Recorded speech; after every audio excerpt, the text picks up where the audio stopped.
నమస్తే welcome to our channel 2019 నుంచి 2024 వరకు కూడా జగన్మోహన్ రెడ్డి ముఖ్యమంత్రిగా ఉన్నటువంటి సమయంలో ఆంధ్రప్రదేశ్లో అసెంబ్లీ సమావేశాలు ఏ విధంగా జరిగాయి, మరి ఇప్పుడు కూటమి ప్రభుత్వం అధికారంలో చంద్రబాబు గారి అధ్యక్షతన జరుగుతున్నటువంటి అసెంబ్లీ సమావేశాలు ఎలా జరుగుతున్నాయి తెలుసుకునే ప్రయత్నం చేద్దాం. దీన్ని విశ్లేషించడానికి మనతో పాటుగా ఉన్నారు ప్రముఖ ఆర్థిక, రాజకీయ, సామాజిక విశ్లేషకులు కేవీవి ప్రసాద్ గారు. నమస్తే సార్. గతంలో జరిగినటువంటి అసెంబ్లీ సమావేశాల్లో ఎక్కడా కూడా ప్రజా సమస్యలపైన చర్చించలేదు, వారి నోటి దురుసుతో ప్రవర్తించేవారు అని చెప్పి అందరూ చెప్తూ ఉంటారు సార్. మరి అప్పుడు అసలు జగన్మోహన్ రెడ్డి ముఖ్యమంత్రిగా ఉన్నటువంటి సమయంలో అసెంబ్లీ సమావేశాలు ఏ విధంగా నిర్వహించారు? ఇప్పుడు కూటమి ప్రభుత్వం అధికారంలోకి వచ్చిన తర్వాత ప్రెజెంట్ కూడా వర్షాకాల సమావేశాలు కొనసాగుతున్నాయి సార్. మరి ఇప్పుడు అసెంబ్లీ సమావేశాలు ఏ విధంగా జరుగుతున్నాయి అంటే ఏం చెప్తారు? ఇప్పుడు ఒకటమ్మా, అసెంబ్లీ అనేది ఒక దేవాలయం. సో అక్కడ ఏంటంటే ఇప్పుడు మనల్ని ఏంటంటే ప్రజలచే ఎన్నుకోబడిన ప్రజాప్రతినిధులు వీళ్ళంతా, ఎమ్మెల్యేలు వీళ్ళంతా కూడా ఏంటంటే ప్రజలచే ఎన్నుకోబడిన ప్రజాప్రతినిధులు.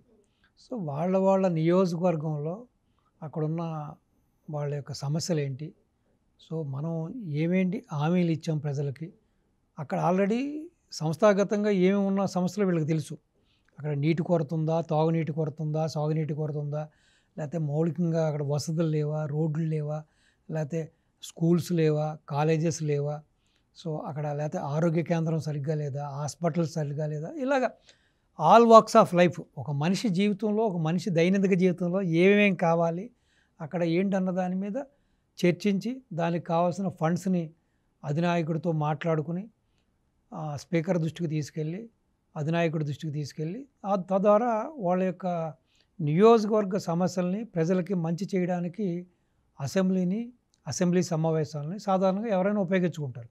మీరు చెప్పినట్టుగా గత 5 ఏళ్లుగా ఎంతసేపు కూడా జగన్మోహన్ రెడ్డి గారిని తృప్తిపరచడానికి, జగన్మోహన్ రెడ్డి గారి కళ్ళలో ఆనందం చూడడానికి, జగన్మోహన్ రెడ్డి గారిని సంతోషపెట్టడానికి ఎంతసేపు కూడా ఈ ప్రతిపక్ష నాయకుల యొక్క ఇంట్లో ఉన్న ఆడవాళ్ళని, బిడ్డల్ని సో ఏ విధంగా దుర్భాషలాడారు, ఏ విధంగా వాళ్ళ పర్సనల్ లైఫ్ గురించి మాట్లాడారు అన్నది మనం చూసాం.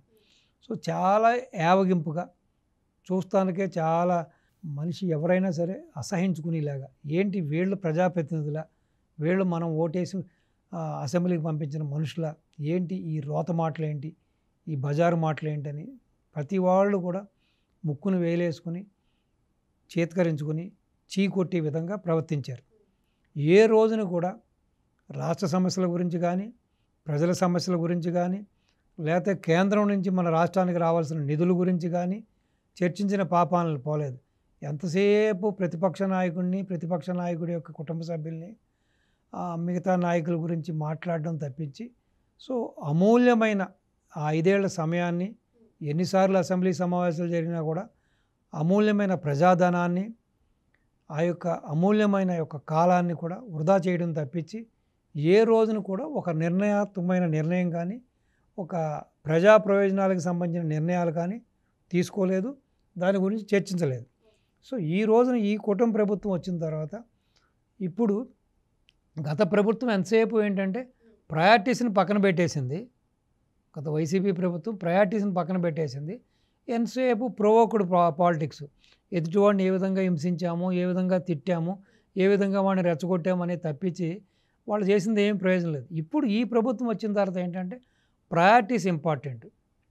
కులాలకి, మతాలకి అతీతంగా, పార్టీలకు అతీతంగా రాష్ట్రానికి ఏం కావాలి, రాష్ట్ర ప్రజలకు ఏం కావాలి, విద్యా వ్యవస్థను ఏ విధంగా తీర్చిదిద్దుకోవాలి, అలాగే విద్యుత్ శాఖను ఏ విధంగా చేసుకోవాలి, ఆర్థిక శాఖను ఏ విధంగా చేసుకోవాలి, అలాగే గ్రామీణ శాఖను ఏ విధంగా చేసుకోవాలి, అలాగే ఇప్పుడు ఈ సంబంధించిన ఈ యొక్క మన ఇండస్ట్రీస్ పాలసీస్ ఏ విధంగా తీసుకురావాలి, ఎంత ఈజీగా పాలసీ తీసుకురావాలి, సింగిల్ విండో విధానం ఏ విధంగా తీసుకురావాలి, వచ్చే ఇన్వెస్టర్లకి, ఇన్వెస్ట్మెంట్ పెట్టి వాళ్ళకి, ఇండస్ట్రియలిస్టులకి ఏ విధంగా రెడ్ కార్పెట్ ఇవ్వాలి, ఏ విధంగా వాళ్ళకి ఇక్కడ మనం ఎన్ని రకాలుగా వాళ్ళని మనం సాటిస్ఫై చేయగలిగితే వాళ్ళు ఇక్కడ ఇన్వెస్ట్ చేస్తారు, ఆ చేయడానికి అనుకూలమైన వాతావరణాన్ని ఏ విధంగా మనం పెంపొందించాలి, ఇలా రకరకాలుగా అంటే రాష్ట్రానికి మేలు జరగాలి, రాష్ట్రానికి ఇన్వెస్ట్మెంట్స్ రావాలి, రాష్ట్రానికి ఆదాయం పెరగాలి, రాష్ట్రానికి ట్యాక్సుల రూపంలో ఆదాయం రావాలి, అలాగే ప్రజలకు సంక్షేమం బాగా జరగాలి. అంటే ఒక పక్కన అభివృద్ధి, ఒక పక్కన సంక్షేమం. అభివృద్ధి ఉండి డబ్బులు వస్తేనే కదా సంక్షేమం చేయగలుగుతాం. సో 2 కళ్ళు అనమాట. అభివృద్ధి సంక్షేమం అనేది ఈ పార్టీ యొక్క రెండు కళ్ళ సిద్ధాంతం. సో ఆ విధంగా మనం ఎలా ముందుకెళ్ళాలి, మనకున్న సమస్యలు ఏంటి, టీచింగ్ ప్రాబ్లమ్స్ ఏంటి, గ్రౌండ్ లెవెల్లో ఉన్న ఇష్యూస్ ఏంటి, వాటిని ఏ విధంగా అధిగమించాలి, సో ఏ విధంగా మనం ముందుకెళ్ళాలి అనే భావనతోటే ఈ రోజున సమావేశాలు జరుగుతున్నాయి. ఈ సమావేశాల్లో ప్రజా సమస్యల కన్నా సరే వైసీపీ నుంచి ఏ ఒక్కరు కూడా అసెంబ్లీకి వెళ్ళట్లేదు అన్న దానిపైనే కూటమి సర్కార్ కానివ్వండి, కూటమి నేతలు కానివ్వండి ఎక్కువ ఫోకస్ చేస్తారు అనే విమర్శలు వస్తున్నాయి. దీనిపైన మీరేం చెప్తారు? సో డెఫినెట్గా నేనేమంటానంటే, ఇప్పుడు శల్య సారథ్యం అంటారు, అలాగే ప్రతిదానికి అడ్డుపడుతూ ఒక స్పీడ్ బ్రేకర్ లాగా, అంటే వీళ్ళు ఎంత వేగంగా అభివృద్ధి చేద్దాం, ఎంత వేగంగా మనం ఫండ్స్ తెచ్చుకుందాం, ఎంత వేగంగా మనం ఇన్వెస్టర్ని సాటిస్ఫైడ్ చేద్దాం, ఇన్వెస్టర్ని వాళ్ళని కన్విన్స్ చేసి రాష్ట్రానికి సంస్థలను తీసుకొద్దాం, ఇండస్ట్రీస్ తీసుకొద్దాం, ఇన్వెస్ట్మెంట్ తీసుకొద్దాం అనుకుంటుంటే వీళ్ళు ఆ యొక్క వచ్చే సంస్థలకి లెటర్లు రాస్తారు, ఈమెయిల్స్ పెడతారు, అలాగే మనకి ఫండింగ్ చేసే సంస్థలకి ఈమెయిల్స్ పెడతారు, లెటర్లు రాస్తారు, అలాగే ఆ బ్యాంక్స్కి లెటర్లు రాస్తారు, మీరు రావద్దు ఇక్కడ చేయొద్దు అని చెప్పి. సో ఇది తప్పుడు విధానం. మిమ్మల్ని ఓకే, మీరు 151 స్థానాలను 11 స్థానాలకి ప్రజలు మిమ్మల్ని పరిమితం చేసినప్పుడు మీ తప్పిదాలేంటి, మీరు చేసిన తప్పులేంటి, మీ విధి విధానాల్లో ఎక్కడ తేడా కొట్టింది, ఒకప్పుడు బ్రహ్మరథం పట్టిన ప్రజలు ఎందుకు మిమ్మల్ని 11 స్థానాలకే పరిమితం చేశారని కనీసం ఒక ఆలోచించకుండా, మీలో మీరు దాని గురించి ఒక చర్చించుకోకుండా, తర్కించుకోకుండా, అసలు ఎందుకు ఈ విధంగా ప్రజలు మనం తిరస్కరించారని ఒక మీలో మీరు ఒక డిస్కషన్ లేకుండా, ఒక డైలాగు డిబేటు డిస్కషన్ లేకుండా, ఇప్పటికీ కూడా రాష్ట్రానికి మేలు జరగకూడదు, రాష్ట్రానికి మంచి జరగకూడదు, రాష్ట్ర ప్రజలకు మంచి జరగకూడదు, అదేదో టీడీపీకి అడ్వాంటేజ్ అవుతుంది, చంద్రబాబు నాయుడుకి పేరు వస్తుంది, లోకేష్కి పేరు వస్తుంది, పవన్ కళ్యాణ్కి పేరు వస్తుంది అనే భావంతో మీరు రాష్ట్ర ప్రజల రాష్ట్రాన్ని మీరు ఈ విధంగా మీరు అడ్డుకోవడం, ఈ విధంగా రాష్ట్ర అభివృద్ధికి మీరు మొఖాలు అడ్డడం అనేది ఇది భావ్యం కాదు. సో కాబట్టి నిజంగా మీకు ప్రజలు ఓటేశారు, మీకు కూడా ఓటేశారు కదా 11 మందికి, మీరు రండి, అసెంబ్లీకి రండి, మీ నియోజకవర్గంలో సమస్యలు ఉంటాయి కదా, ఉండకుండా ఉండవు కదా, వాటి గురించి చర్చించండి. సపోజ్ నిజంగా ఈ కూటమి ప్రభుత్వం తప్పు చేస్తుంటే మీరు పక్కా ఆధారాలతోటి వాళ్ళని నిలదీయండి, విధి విధానాల మీద మాట్లాడండి.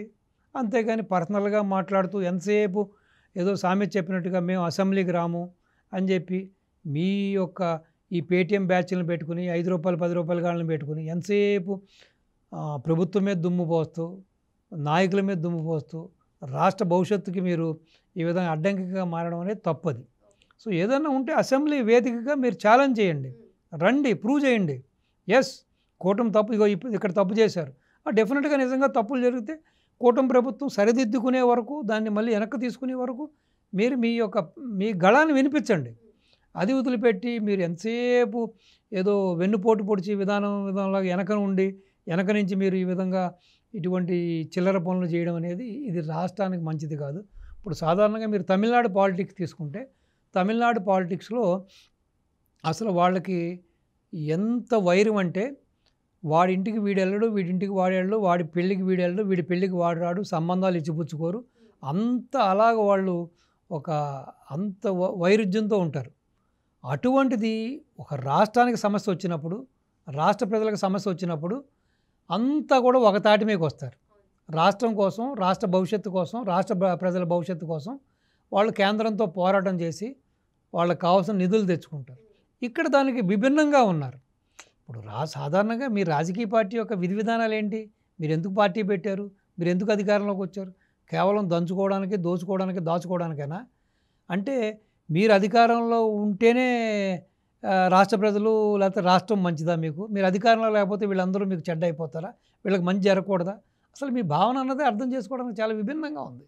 సో కాబట్టి ఇప్పటికైనా సరే ఈ వైసీపీ అధినాయకుడు కానీ, వాళ్ళకి సంబంధించిన నాయకులు కానీ వాళ్ళ యొక్క మైండ్ సెట్ మార్చుకోవాలి. పోరాడండి, ప్రజల్లోకి వెళ్ళండి. నిజంగా కూటమి తప్పు చేస్తుంటే కూటమి తప్పుని వేలెత్తి చూపించండి, దాన్ని నిరూపించండి, ప్రజలను కూడా ఎడ్యుకేట్ చేయండి, అవసరమైతే ప్రజలను కలుపుకుని పోరాటం చేయండి, తప్పలేదు.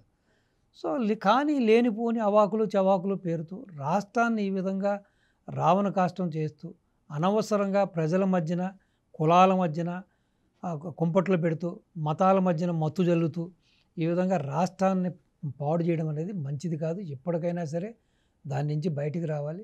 ఈ రోజున ఏ విధంగా సభ హుందాగా జరుగుతుంది, ఏ విధంగా నిర్వహిస్తున్నారు, ఎంత హుందాగా మాట్లాడుతున్నారు, ఎంత చక్కటి భాష ఉపయోగిస్తున్నారు, ఎంతటి సంస్కారవంతంగా మాట్లాడుతున్నారు అన్నది చూసి నేర్చుకోండి. మీ 5 ఏళ్లలో మీరు చేసిన దానికి, మీరు మాట్లాడిన దానికి, మీరు మాట్లాడిన భాష, మీరు ఉపయోగించిన పదప్రయోగానికి మీరు సిగ్గుపడండి. సో ఇది పద్ధతి కాదు, ఇలా మాట్లాడాలని మీరు మీరు నేర్చుకోండి, మార్చుకోండి, మీ మైండ్ సెట్ మార్చుకోండి. డెఫినెట్గా మీరు మారితే ఏమో ఫ్యూచర్లో ప్రజలు మిమ్మల్ని కూడా మరి ఇంకొకసారి అవకాశం ఇవ్వచ్చు. మీకు కూడా మేము మీ తప్పులు ఒప్పుకుని మేము మారాము, ఇదిగో మేము ఇలా ఉన్నామని చెప్పి నిరూపించుకుని మళ్ళీ ప్రజల యొక్క మన్నన, ప్రజల యొక్క మనసుల్ని దోచుకునే విధంగా, వాళ్ళ మనసుల్ని మీరు గెలుచుకునే విధంగా మీరు మీ యొక్క మైండ్ సెట్ని, మీ వ్యవహార శైలిని మార్చుకోండి. సో మార్చుకున్న రోజుని డెఫినెట్గా మీకు కూడా అవకాశం ఉండొచ్చు. అంతేగాని ఎంతసేపు రాష్ట్రం మీద దుమ్మోస్తుపోతూ, రాష్ట్ర అభివృద్ధికి అడ్డుపడుతూ ఇటువంటి చిల్లర పనులు చేయడం అనేది ఇది క్షమించరాని నేరం. ఆ భగవంతుడు కూడా క్షమించడని మీ ద్వారా వాళ్ళకి తెలియపరుస్తున్నాను. Okay sir. మరి గడిచిన 5 ఏళ్ళు కూడా అసెంబ్లీ సమావేశాలు అశాంతంగా ప్రతిపక్షాలలో అయినటువంటి నాయకుల్ని విమర్శలు చేస్తూ జరిగాయని, మరి ప్రస్తుతం అసెంబ్లీ సమావేశాలు ప్రశాంతంగా ప్రజా సమస్యలపైన జరుగుతున్నాయని చెప్పి సార్ చెప్తున్నారు. ఇక వైసీపీ తన తీరు మార్చుకుని ప్రజల్లోకి వెళ్ళి కూటమి ఏదైనా తప్పు చేస్తే నిలదీసే అవకాశం ఉంది, అసెంబ్లీకి వెళ్ళవచ్చు అని చెప్పి సార్ సజెస్ట్ చేస్తున్నారు. మరో అంశంతో మళ్ళీ కలుద్దాం. Thank you sir. నమస్తే అమ్మా.